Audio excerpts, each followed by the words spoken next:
2023 was a dismal year for movies and movie fans, and 24 is not shaping up to be much better. We've got the odd spot of color here and there, but the movie landscape is mostly dull, lifeless gray. There are many movies that are easy to complain about, but the question is, why? Why are these movies not motivating you to the theater? Why are they not giving you that feeling? Why is it so often that the best praise we can offer is, "Wow, that wasn't terrible"? What is making these productions so bad? There are many reasons, but today I want to focus on a word I use quite a bit in my videos, and that is theme. It occurred to me that we might not all have a common definition, or worse, sometimes it's one of those words where we seem to be using it correctly in context, but we can't quite put a finger on the meaning or give examples. What you can put a finger on is that like button to help this video. Cut! That's a wrap! In the heat of battle, he don't miss. No. I'm back, and people sometimes want to know what's in my cup. So I ordered a sampler from Amazon from the Brooklyn Bean Roastery, and this week I am going with the Vanilla Skyline. It's not too vanilla-y, and it's very good. And I'm also drinking it in this wonderful cup that I got from the Kansas City Science Museum that has molecules that you find in coffee. So let's look at what a movie theme is and explain how most movies these days don't have one. And maybe even pepper in a few positive examples, just for contrast, for the fun of it. So what is a theme? In short, it's a set of ideas or messages or concepts that the movie is trying to explore. When done well, this central idea permeates the entire movie without being overly obvious, and that is the key. Sometimes a movie's theme may as well be its title because it's beating you over the head with it.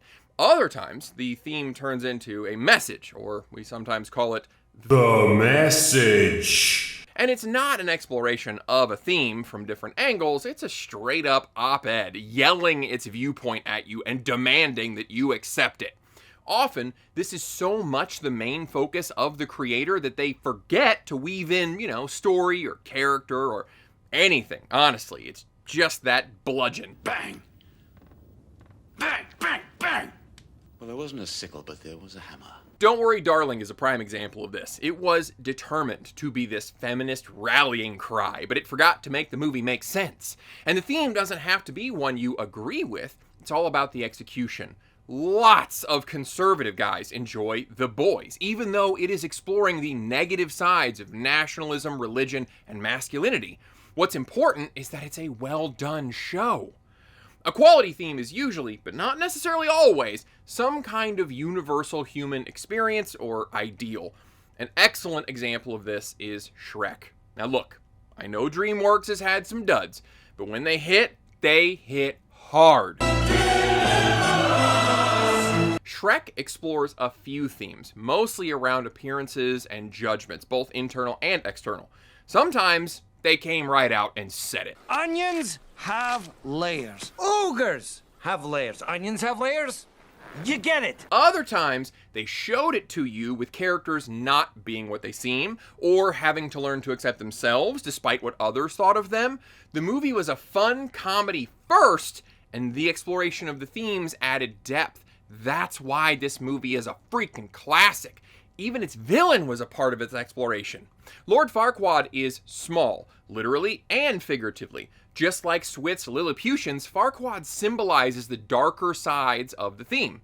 He is shallow, he has no depth, he's selfish and judgmental. He thinks stuff and a beautiful princess will add to himself. He is a huge loser who places value in all the wrong areas.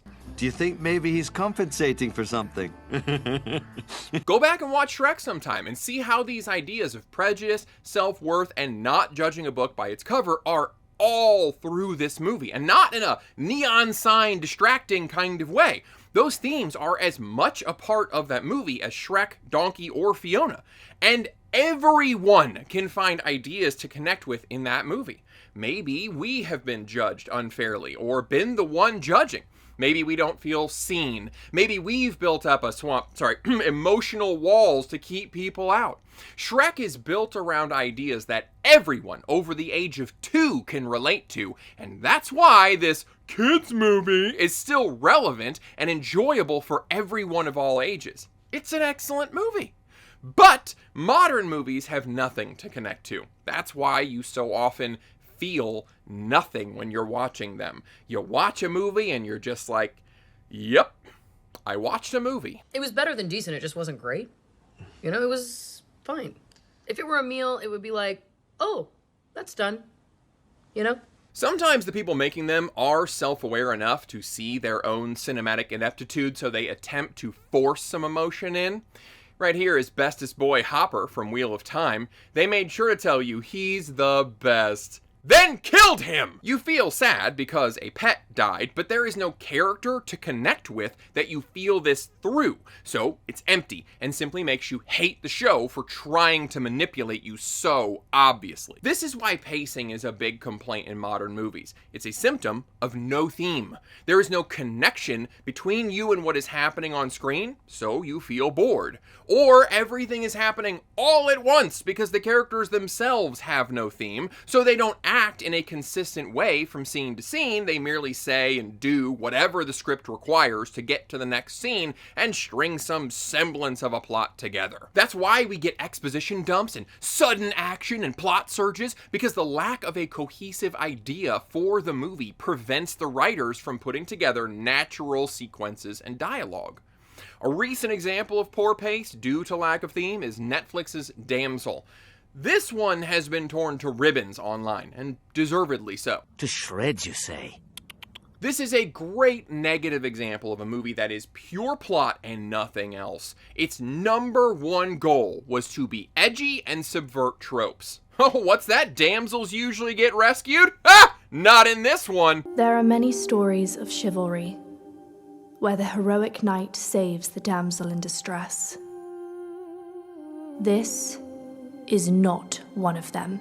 That is actually how the movie opens. I feel like you wouldn't believe me if I didn't play it for you. I mean, I wouldn't have believed it. Damsel attempts to be so clever, and we're left with an empty husk of a movie with nothing for us, the audience, to connect with. Little in the movie makes much sense. And at one point, the main character needs to know something to move the plot, so she just has a vision and gets the information.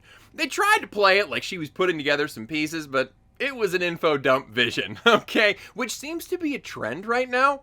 If I had a nickel for every plot device info dump vision I'd seen in a movie this year, I'd have 2 nickels, which isn't a lot, but it's weird that it happened twice, right? The biggest issue with that movie was the need for subverting tropes that have already been subverted so much that at this point, a remake of Princess Bride would feel like a fresh, original masterpiece. See the earlier example of Shrek if you want clever subversion. But the second biggest issue is that there is no theme. That is why the pace is terrible, and half of the movie is Elodie trying to escape the cave because the movie has 0 ideas to look at, so they just had to stuff it with empty action and long survival scenes. From the title and the descriptions, you might think that this is a feminist film, but honestly, I don't even think it qualifies as that. I mean, sure, the writer clearly thought he was going to get some high fives from the identity junkies in Hollywood for having the women save themselves and the guys all die because they're all evil, but his heart didn't seem to be in it. To me, Damsel doesn't feel like a feminist movie so much as a movie made by a guy calling himself feminist because he wants to get laid. So do you come to these kind of things often, or? Are you hitting on me at an abortion rally? The movie also contradicts itself on that point. The queen of the land is evil. Main character Elodie turns into a freaking war criminal the second she gets control of a superior weapon in the form of a dragon. The female dragon sadistically stalks and murders what it believes are daughters of the kingdom, and has been doing this for centuries. So at first, you would understandably believe this to be yet another Hollywood strong female girl boss, all that movie, but that is honestly giving it too much credit, because it doesn't even have enough substance or grit to stick with and explore that theme. It has no theme at all. There is nothing to connect you to this movie emotionally, nothing interesting that it's trying to explore, and that's why it sucks. And so for those reasons, I'm out. Another recent themeless movie is the extremely disappointing Kung Fu Panda 4. I cannot adequately express how let down I was by this theatrical turd.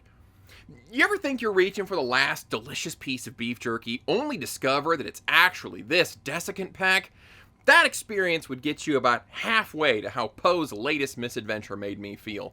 Whitney, what is this movie trying to explore? 100% correct. You know, part of the reason this one was such a huge disappointment was that the first two Kung Fu Panda movies nailed it on theme. They dealt with contentment, inner and external validation, self-identity and acceptance, hard work to chase your dreams. They crushed these ideas and delivered nuanced looks at them through the various characters and especially the villains. I liked the third. It rounded out the series and, you know, continued those ideas, but it was clearly the weakest entry. Or it was the weakest entry! Enter Kung Fu Cash Grab, which, it saddens me to say, did indeed grab quite a bit of cash. This movie has no soul and no ideas worth talking about. It's filled with plot contrivances, amateur jokes, and a distinct lack of cohesive theme. Oh, you can clearly tell they were trying to explore the idea of change. But it's like they read a basic description of what made the first two movies incredible and then treated it like a formula they could plug values into. The data was so clear. Our theme is change, so the villain should be, chameleon, because they change. Get it? And we have to talk about life changes, so we need Po to be doing something other than being the Dragon Warrior. Like, it doesn't need to be important. Just have Shifu tell him that he has to, or whatever. Just as long as stuff is changing. I think that gets our point across. They did achieve something with this one. The theme, such as it is, simultaneously feels barely there and tacked on as an afterthought, and also like a neon sign flashing in every other scene. If you've ever forgotten to add salt and spices to a dish during the cook, allowing them to bloom, and then you thought you could simply toss them all in at the end, you will have tasted what this movie felt like to watch. Papa no like, no kiss from Papa. This movie is saying nothing. Like the others on this list, it is simply a series of plot devices and info dumps to pass the time. There is zero depth here, no forethought whatsoever. This is one of the laziest sequels I have ever seen, and I saw Frozen 2. Let's backpedal to those villains for a second. Tai Lung and Lord Shen, these guys are chef's kiss villains because they perfectly mirror each movie's main theme in a negative way. When a movie really nails the whole theme mission, they pull the villain into it. Puss in Boots 2, modern day classic, go see it if you haven't. It's almost a perfect movie, if that can be said to exist. It uses 3 antagonists to deftly deliver its thematic exploration of gratitude and self-image. Do not make the mistake of thinking that this is merely a kids movie. I am not joking or exaggerating when I tell you it will make you laugh, cry, and question your life choices in the light of your own mortality. It is a masterpiece. That is not hyperbole. The villain is such an oft underutilized tool in delivering themes, but it can be done so well, especially to give subtle contrast to how a good character trait is really only a couple steps away from a bad one, depending on usage. This is why the "we are not so different" line is used so often. We call it a trope, but when done right, it's a great way to see how a few choices can make a hero into a villain.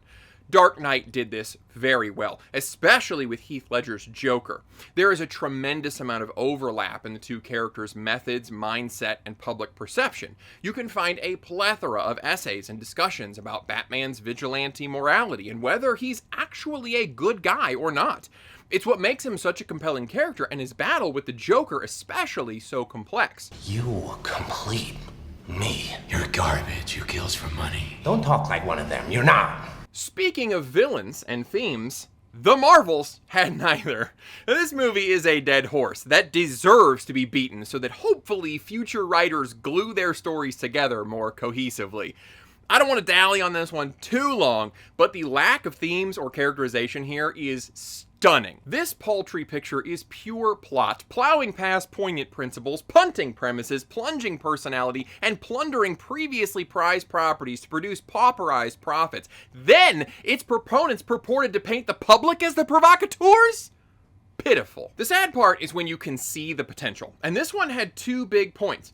One, your idols are never what you want. In one scene, it looks like Ms. Marvel is going to be disappointed because Captain Marvel looks like she's giving up on some of the Skrulls. Nope, it's all good. No problem. We could have also dealt with the idea of guilt and what Captain Marvel did while under mind control and then to escape the Supreme Intelligence. How does she reconcile her mistakes and unintended consequences?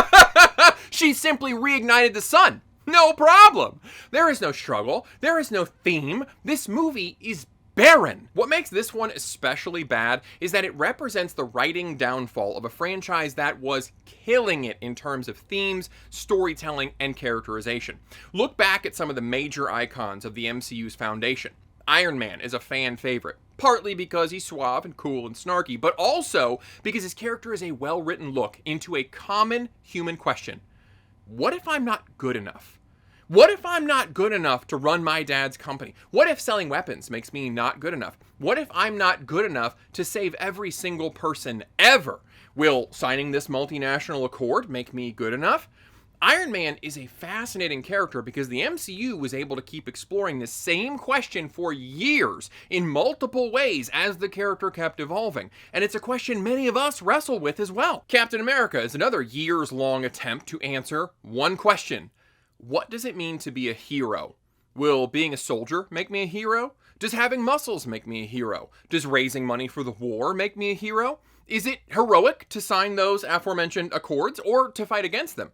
Are good intentions heroic? Do you even have to fight to be a hero? Perhaps being a hero just means being a good spouse? Steve's journey revolves around wanting to be good, but we discover through his eyes that defining that attribute is extremely difficult. The Hulk, it's a pretty obvious metaphor for man's duality and struggle against self, but that doesn't make it any less poignant. These characters mean something. They stand for something. They are seeking answers. They are exploring themes. That is why they are excellent. And that is what's missing from the modern characters. I was going to say that modern ones represent the politics of the moment, but they even fail at that.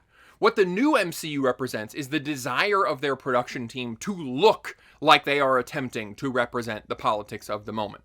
But that's exactly the problem. Modern writers are cynical and have grown up in the postmodern way, where truth does not exist, and themes are only important when you can subvert them so you can appear clever. The modern writing set, indeed most of Hollywood, does not believe in truth as an objective fact. Everything is relative. They have no moral framework with which to approach life, and it results in a sad blend of nihilism and postmodernism that is anathema to real writing. How can you explore a concept like heroism if in your heart you don't believe that any one ethic can be superior to another? In order to write compelling stories about life, you have to have lived, and you have to believe in something, and most of the folks in Hollywood today have neither. Their reality is a hyper-reality, and it doesn't resonate with most of the audience, thus the general apathy that we are seeing. So what's a light in this darkness for you? What's a movie in the last 10 years that you think displays excellent writing and themes? Spread the love in the comments. And if you'd like to know more about how postmodernism and hyper-reality are screwing up the movie industry, well, you can check out this essay right here. If you want to support the channel, there are affiliate links down below. I appreciate you watching as always, and I'll see you next time.